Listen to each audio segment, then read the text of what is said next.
বাইরে থেকে লাগিয়ে দিতেই হবে বল। ফ্যানটা আমার এত গরম লাগছে কেন, হাই প্রেসারের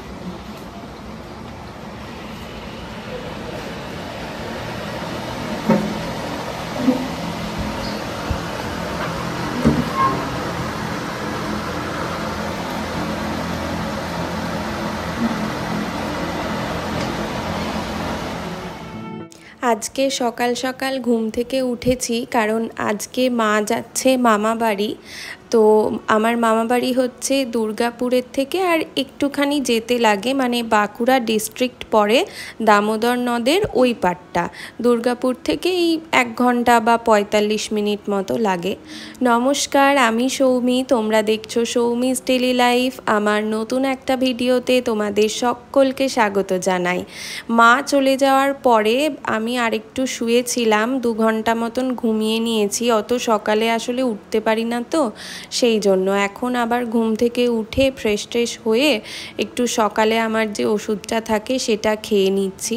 তো আজকে আমি তোমাদেরকে দেখাবো, যখন মা থাকে না কোনো কারণে বা কোনো কাজের জন্য বাইরে যায়, তখন আমি সারাদিন কি করি বা আমরা কিভাবে কাটাই আমি আর বাবা।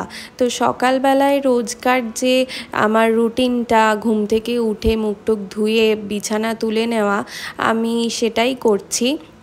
আর আজকে প্রচণ্ড গরম, সাথে ভীষণ কটকটে রোদ উঠেছে। যাই হোক, তাই জানলাটা খুললাম, কিন্তু পর্দাটা দিয়েই দিলাম। অত আলো ভালো লাগছে না, অত রোদটা ভেতরে আসলে না ঘরটা গরম হয়ে যাচ্ছে। তো যাই হোক, মা গেছে মামা বাড়ি, কারণ আমার কিছু ওখানে পুজো দেওয়ার আছে, মানে আমার নামের কিছু পুজো টুজো দেওয়ার আছে। তো ওখানে মা পুজোগুলো দেবে, এই 3টে মতন পুজো দেওয়ার আছে। তো যেদিনই পুজো কমপ্লিট হবে তার হয়তো 1 দিন 2 দিন পরে চলে আসবে।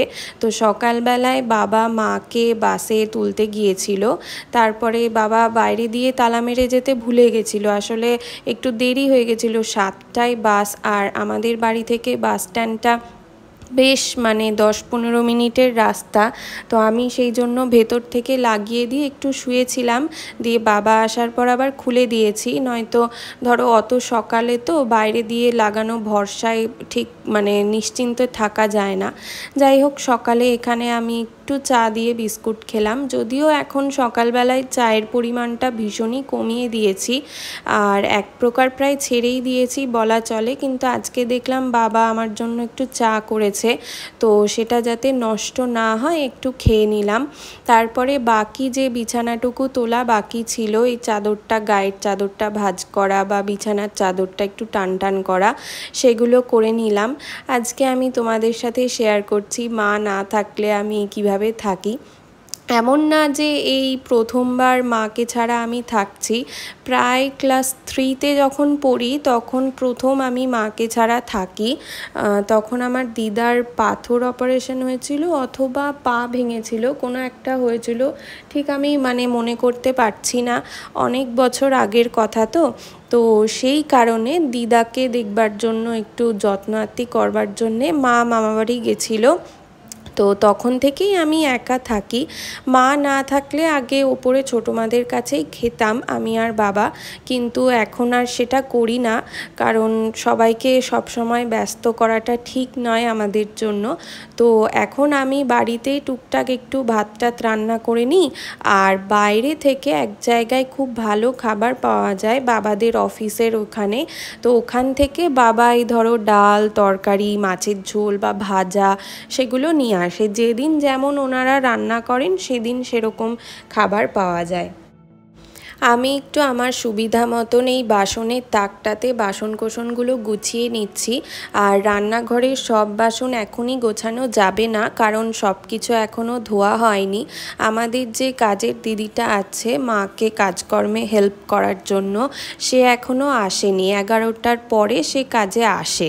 তো আমি সেই ফাঁকে একটু জলখাবার খেয়ে নিচ্ছি। আজকে আর মুড়ি খেতে একদমই মন চাইলো না, তাই জন্য বাবাকে বলেছিলাম আমাদের জন্য একটু ডালপুরি আনতে। তো বাবার নিজেরও এনেছে 2টো, বাবা একটু মুড়ি খাবে আর একটু ডালপুরি খাবে। পুরো ডালপুরি জলখাবারে খায় না, কারণ বাবার তো অনেক ওষুধ খেতে লাগে প্রেশারের, এরকম, তার জন্য। আর আমি এখানে 3টে মতো ডালপুরি খেয়ে নিয়েছি। আগে যে দোকানটা থেকে ডালপুরি আনা হতো ভীষণই স্বাদ ছিল, কিন্তু এখন দাম না বাড়ালেও না স্বাদটা কমিয়ে দিয়েছে, উপরন্তু সাইজটাও ছোট করে দিয়েছে।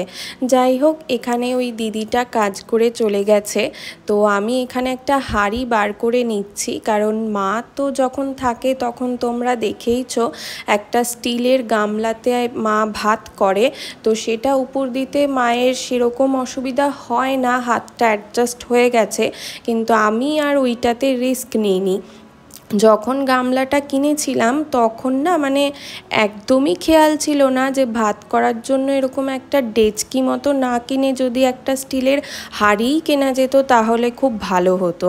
যাই হোক, তো এখানে পুরনো যে হাঁড়িটাতে আমাদের ভাত হতো ডেচকিটার আগে, মা সেটাই ধুয়ে টুয়ে রেখে গেছে। আমি এখন যে কদিন আমি ভাত করব সে কদিন এই হাঁড়িটাতেই আমি ভাত করে নেব। হাঁড়িটাতে ভাত করার আমার একমাত্র কারণ হচ্ছে এই হাঁড়িটার সাথে ঢাকনা আর একটা গামলা যেখানে মাড়টা ঝরানো হবে আর একটা হাতা ভীষণ ভালো সেট হয়ে আছে, ওটাতে আমার খুব একটা অসুবিধা হয় না বা হাতে মাড়টার পড়ে যাওয়ার চান্সটা কম। তো আমি এখানে জলখাবার খেয়ে এখন 12:30 পৌনে 1 মতন বাজে, তো ভাতটা বসিয়ে দিচ্ছি, কারণ এত গরম পড়েছে এখন বেশি গরম ভাত না খাওয়া যায় না। আর বাবার তো সেই আস্তে আস্তে ধরো খাবার নিয়ে 2:30 কম করেও বাজবে, কাজ শেষ হবে, তারপর খাবার নিতে যাবে, তারপর বাড়ি আসবে, তো ততক্ষণে আমার ভাতটা হয়ে গেলে ভালো। তারপরে আমার ধরো স্নান আছে, পুজো আছে, বাটিগুলো সব ধুয়ে রাখতে হবে যেখানে খাবারগুলো বাড়বো, সেই জন্য আমি আগেই এখানে ভাতটা বসিয়ে দিচ্ছি। আর এখানে আমাদের এই চালটাতে এত পোকা লেগে গেছে কি বলবো, কম করেও আমাকে 7-8 বার চালটা কেবল ধুতেই হয়েছে। আজকে বাবা আবার নতুন একটু চাল এনে দেবে, আমি কাল থেকে ওই চালটা দিয়ে ভাত করব। মা বলল যে অত পোকা বেছে ভাত করতে অনেক সময় লেগে যাবে, তুই অত পারবি না, তো নতুন যে চালটা আনা হচ্ছে সেটা দিয়ে ভাত কর। এখানে আমি হাঁড়ি টাড়িগুলো আরেকবার ধুয়ে নিচ্ছি, কারণ মা তো ধরো কালকে ধুয়ে রেখে গেছে, তাতেই বসিয়ে দেওয়া যায় না। আর এখনও আমাদের রান্নাঘরে জানো তো নতুন রঙের গন্ধ থেকে গেছে, যখন জানলা দিয়ে হাওয়া আসছে তখন একটু কম লাগছে নাকে গন্ধটা, কিন্তু বেশ ভালো মতন টের পাওয়া যাচ্ছে। এই মিসেপগুলোর ভেতরে যখন পাল্লাটা খুলছি তখন তো যথেষ্ট ভালো রঙের গন্ধ, আর রঙের গন্ধটা যে কি ভালো লাগে কি বলবো, তোমাদেরও নিশ্চয়ই রঙের গন্ধ খুব ভালো লাগবে। যেদিন তো রান্নাঘরটা রং হচ্ছিল সেদিন আমার এত ঠান্ডা লেগেছিল যে আমি ইচ্ছে করে মানে নাকে চাপা দিয়ে রেখেছিলাম যাতে রঙের গন্ধটা নাকে গিয়ে আমার ঠান্ডা লাগাটা আরও বাড়িয়ে না দেয়। রঙটা হবার 2-3 দিন পরেও বেশ কড়া গন্ধটা ছিল, আর এখন একটু হালকা আছে কিন্তু তাও গন্ধটা আছে। গল্প করতে করতে আমার এখানে ভাতের জলটাও ফুটে গেছে, ভাতটা বানাবো, দিয়ে আমি স্নান করতে যাব। তো স্নান করে এসে আবার ঠাকুর পুজো দেওয়ার আছে। বাবা বলল আজকে ওখান থেকে যেখানে খাবার বানানো হয় সেখান থেকে মাছ দেবে না, তো ওখানে ডিম দেবে, ডিম রান্না করেছে ওরা, 2টো ডিম দেবে, মানে ওরা পোলট্রির ডিমই রান্না করেছে, তো পোলট্রির ডিম দিয়ে দেবে ওরা। তো আর বাবা এসে বলল 2টো দেশি ডিম বাড়িতে রয়েছে, মা ফ্রিজে রেখে গেছে, তো সেগুলো সিদ্ধ করে নেবে, যাতে মানে আমি একটা দেশি ডিম খাবো, বাবাও একটা দেশি ডিম খাবে, আর পোলট্রির ডিমগুলো তো আছেই, ওগুলোও খাওয়া যাবে। এখানে আমার ভাতটা রান্না হয়ে গেছে, সেই জন্য আমি ফোনটাকে একটু রান্নাঘরের বাইরে রেখে ভিডিওটা করছি, কারণ ভাতটা উপর দেবো তো আসলে রোজ মানে ভাত উপর দিলে একটা অভ্যাস থাকে, কিন্তু আমি তো রোজ উপর দিই না। সেই গত বছর মা কিছুদিনের জন্যে বাইরে গেছিলো, তখন আমি ভাতটা উপর দিয়েছিলাম, মাঝে প্রায় 1 বছরের বেশি সময় হয়ে গেল, অভ্যেসটা একদমই চলে গেছে। তো এখানে যাই হোক, আমার ভাত উপর দিতে আজকে সেরকম প্রবলেম হয়নি।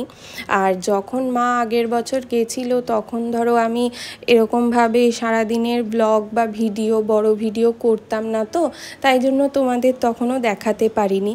তো যেটা বলছিলাম, মাকে ছাড়া এই প্রথমবার আমার থাকা তা নয়, অনেক দিন ধরেই থাকি। মা মাঝে মধ্যে বিভিন্ন কাজে মাকে যেতে হয়।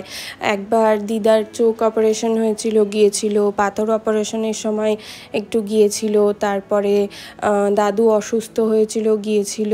মায়ের এক ছোটোবেলার বান্ধবীর মা মারা যায়, গিয়েছিল। আমার দাদু দিদাও যখন মারা যায় তখনও মাকে যেতে হয়। অনেক দিনের জন্যেই প্রায় যেতে হয়েছিল। যাই হোক, অনেক দিনই হয়ে গেল সেসব কথা। লাস্ট 1-1.5 বছর আমি মাকে ছাড়া আলাদা করে থাকিনি। যাই হোক, এখন আবার তোমাদেরকে দেখাতে পারছি যে মাকে ছাড়া কিভাবে থাকি। তো এখানে আমি স্নান করে পুজোটা দিতে চলে এসেছি। বাবাও চলে এসেছে খাবারগুলো নিয়ে। আগে একটু ঠাকুরকে জল মিষ্টি দিয়ে দিই, তারপর তোমাদেরকে দেখাবো আজকে দুপুরে বাইরে থেকে বাবা কি কি খাবার এনেছে। তো বাবা এসেই আগে হাতটা ধুয়ে ডিম সেদ্ধটা বসিয়ে দিয়েছে। ডিম সেদ্ধটা হতে হতে একটু টাইম লাগবে। দেখো, এখানে প্রথমে দিয়েছে আজকে মুসুর ডাল। ওদের রান্না কিন্তু বেশ টেস্টি হয়, খেতে খারাপ লাগে না। আর এই সাদা কৌটোটাতে দিয়েছে ডিমের ঝোল। ডিমটা তলায় আছে, ওপরে আলু যদিও দেখা যাচ্ছে। আর এই প্যাকেটটায় দিয়েছে আলু উচ্ছে ভাজা। প্যাকেটটা এখনও খোলা হয়নি, খুলবো, থালা ধোবো, দিয়ে খেতে বসবো। এখানে দুপুরবেলায় খাওয়ার পরে আমি আবার সন্ধেবেলা থেকে ভিডিওটা করছি। খাওয়া দাওয়া করে একটু রেস্ট নিচ্ছিলাম।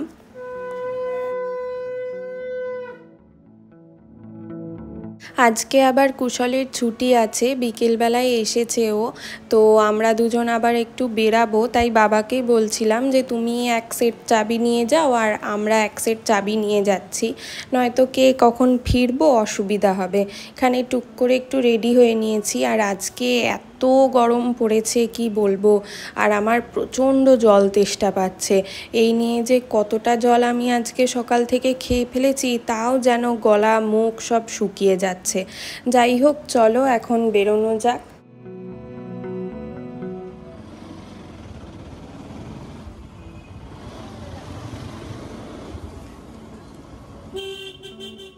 আমাদের একটু দোকানে যাওয়ার ছিল, কুশলের কিছু জিনিসপত্র কেনার ছিল। তো আমি বাড়ি চলে এসেছি, কুশলও বাড়ি চলে গেছে। কালকে আবার অফিস, সকালবেলায় তাড়াতাড়ি উঠে বাস ধরতে হবে। এখানে একটু বাবার খাবারগুলো আমি বার করে রাখছি। ডাল ভাত সবই আছে, তো আমি ওটাই খেয়ে নেব অল্প একটু। আজকে বেশি খিদেও নেই, কারণ দুপুরবেলায় খেতে খেতে একটু দেরি হয়ে গেছিলো। তো যাই হোক, এখানে আমি বিছানা ঝেড়ে বিছানা করে নিচ্ছি। চলো তাহলে আজকে ভিডিওটা এই পর্যন্তই রাখছি। ভালো লাগলে অবশ্যই লাইক করবে, শেয়ার করবে, সাবস্ক্রাইব করবে এরকম ভালো ভালো ভিডিও দেখার জন্য। আর কমেন্টে জানাবে কি ভালো লাগলো বা কি খারাপ লাগলো, সবই আমাকে জানাবে। টাটা।